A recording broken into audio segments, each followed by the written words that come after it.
What is the most heartbreaking thing that has ever happened to you? When my twin girls were born, we had no issues in the hospital. When we brought them home, however, we noticed that one of the girls, Sarah, was developing a rash. I hadn't really dealt with allergies in kids since my older son didn't have them, and neither did any child or adult in my entire family. I stopped using fabric softener on all the clothes as I thought it was sensitivity to certain fabrics. I even made her clothes myself in the fear that maybe something in the manufacturing process was upsetting Sarah. We went to the doctor several times, and it took 3 more months to figure it out. During that time, her allergic reactions got more and more severe. At one point, she was the only baby in the history of the hospital who had to be kept in a clean room because she seemed to have a reaction the minute she left. When that happened, we began an elimination therapy that would rival the lifestyle of Buddhist monks. My husband then moved our son and younger daughter in with his parents because we needed to eliminate everything from our routine to figure out what was causing the reaction in our Sarah. It took us 3 more months, but we figured it out. Our Sarah was allergic to coconut. The doctors told us that it was a particularly rare allergen, and so it wasn't on any of the skin test panels they ran. When we found out that she was allergic, we were relieved. I also broke out into hysterical laughter from emotion. You see, I come from a culture that uses coconut almost religiously. The reason I was laughing was because of how much I hated one particular use for coconut. When I was a kid, my mother would put coconut oil in my hair all the time. I was laughing so hard because of course I had a daughter with a severe allergy to the one thing I hated my entire life. We told my mother and she laughed as well. She made jokes about how my baby must have heard me talking about my hatred for coconut oil while she was still cooking inside me, and decided that she needed to hate it too. We all had a good laugh and left it at that. Or so I thought. My mother and I have always had a contentious relationship at best. We got along well enough, but we disagreed vehemently on certain topics. She wanted a traditional daughter who would be religious, marry a man that she and my father picked out, have 2 kids, a house in the suburbs near her, and be a stay-at-home mom like her. I was none of these things. Essentially, the best way I can summarize our relationship is by saying that she was very proud of me and loved to talk about my accomplishments, but I could always tell that she wished I was something else.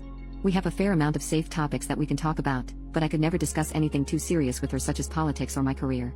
Not because she'd get mad at me, but more so because she just wasn't interested, and I hate getting into conversations where I'm passionate about something, but the other person could care less. As far as raising my kids, my mother was a just yes 99.9% of the time. She was hands-off, and respected all of my decisions, even if she didn't like them sometimes. The only thing she continually got on my case about was the coconut oil thing. Mother always insisted that a little bit of oil would make the curls of our girls' hair soft and more defined. I always said no. Sure, we could have used a different type of oil, but my girls were still so young and the allergy process had made me terrified of incorporating new things into their routine. I made sure I explained why to my mom too. She remembered what we'd gone through with Sarah and her allergy. She brought me food and clothes at the hospitals more than a few times. She helped me move all of my furniture and clothes out of my house when I was eliminating every possible source of allergen. She taught me how to cook from scratch when I was eliminating certain foods from the kids' diet. She knew everything about Sarah's struggle. To this day I cannot understand how she did what happened next. I was giving a midterm that day to my students and I had to be at my research lab late that night. My husband was away at some conference and our nanny was down with the flu, so she couldn't watch the kids that day. So I had my mom come take them for the day.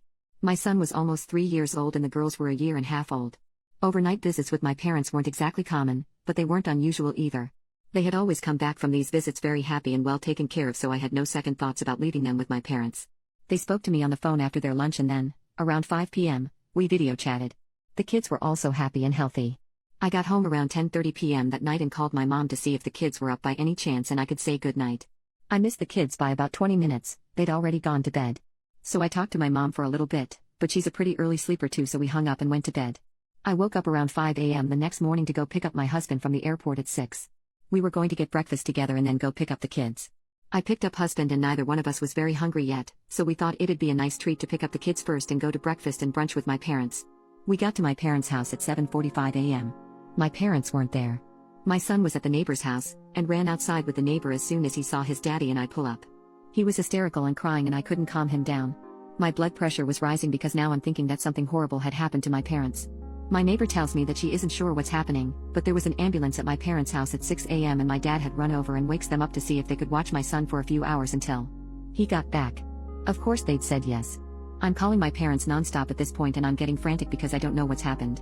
My son was still crying but he was calmer. He still couldn't really explain to me what had happened though.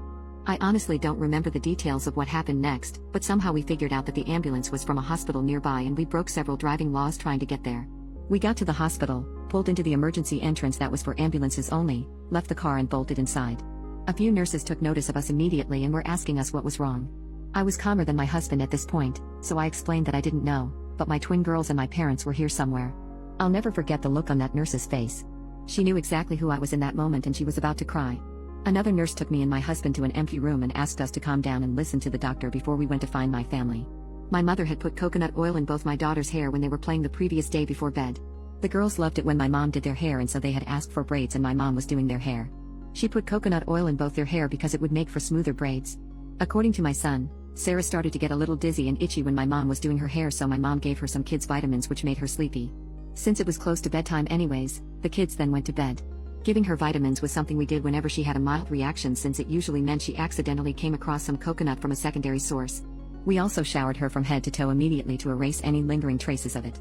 My mother simply gave her some vitamins and kept the coconut oil in her hair and put her to sleep. The vitamins made her sleepy and unable to wake up or be conscious enough to wake up her brother or cry. She vomited in her sleep and the rash spread all over. Her little body was swollen to twice the size. She had choked in her sleep. She passed away painfully and slowly in the early hours of the morning. My mother had found her when she went to check on the kids in the morning around 7 a.m. She was already dead by then. My mother screamed, called for my dad, and that's when they'd gone to the hospital. My dad hadn't known about the coconut oil until my mom explained, and to this day, I've never seen my father so angry. He was still unable to look at my mother, out of fury, or me, out of shame, when I saw him at the hospital. They had rushed to the hospital hoping there was some way to save my Sarah and to get my younger daughter checked out immediately, since he thought she might have a mild allergy as well. I remember seeing my little girl and just being in denial. There was no way that she was gone. This had to be a horrible, horrible nightmare. The following days, the funeral, and explaining to my other kids what had happened are events I still can't talk about because it just breaks a part of me. My mother was investigated, as was my entire family. I almost lost my kids to CPS once because they thought my kids were in danger. My husband and I had to fight tooth and nail to show that uprooting them during this time would be the worst thing for them at the moment. My mother was never arrested. My father did leave her. The majority of my mother's family refused to speak to her, and the few that do speak to her only do so on a limited basis.